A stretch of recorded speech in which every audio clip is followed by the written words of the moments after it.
In the last decade, the world of preppers has evolved from an image of rugged wilderness survivalists to a diverse group that includes urban dwellers, young professionals, and even retirees. This movement transcends stereotypes, drawing individuals from all walks of life who share a common goal: to prepare for potential societal breakdowns. But what drives the surge in preparedness among such varied demographics? It's a question that taps into both personal fears and broader cultural anxieties. Prepping, a practice with roots stretching back to the Cold War era, has always centered around one key principle: survival. However, recent global crises have accelerated its popularity. The COVID-19 pandemic showed us the fragility of modern supply chains, while the Texas power crisis left millions without basic utilities. Cyber threats loom large, casting doubt on the systems we depend on daily.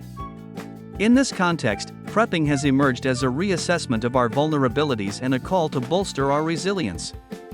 In the United States, more than 20 million people now label themselves as preppers, equipped to survive independently for at least 30 days. This movement isn't merely a reaction to fear but rather an embrace of practical self-reliance.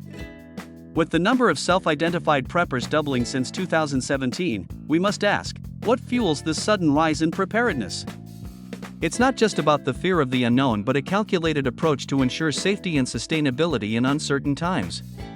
The preparedness market has witnessed a boom, with households collectively spending approximately $11 billion annually on survival products. From luxury bunkers equipped with every modern amenity to minimalist gear that fits in a backpack, the options cater to a wide array of preferences and budgets. This diversity reflects the myriad motivations behind prepping, from those who fear natural disasters to others concerned about economic collapse or political instability. The market is as varied as the reasons people choose to prepare. Prepping communities are blossoming, with over 35 expos scheduled across the United States in 2026 alone. These gatherings emphasize community resilience and shared resources, challenging the outdated image of the solitary prepper.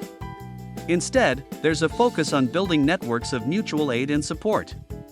This shift represents a broader trend toward collective preparedness, where individuals band together to share knowledge, skills, and resources, highlighting the importance of community in times of crisis. Critics of prepping often argue that it borders on paranoia, particularly when individuals spend large sums on preparedness. Yet, for many preppers, the investment is akin to purchasing insurance against an uncertain future. With the preparedness industry valued at approximately $70 billion annually, the question arises: is prepping a rational step towards security or a manifestation of panic? For preppers, it represents a logical and necessary response to the unpredictable nature of modern life. The prepper movement mirrors wider societal concerns about climate change, economic instability, and cyber threats. As the practice becomes increasingly mainstream, it sparks discussions on inequality and the tension between individualism and community responsibility. With 63% of Americans reporting they keep emergency supplies, up from 29% in 2016, prepping raises important questions about who can afford to prepare and how these trends reflect our broader societal anxieties. As prepping gains acceptance, it poses a critical question: will this normalization ease societal tensions or exacerbate them? With a growing number of people preparing for worst-case scenarios, what does this say about our collective trust in societal structures? The movement's growth highlights a deep-seated distrust in the ability of institutions to manage crises, prompting individuals to take matters into their own hands and prepare for an uncertain future.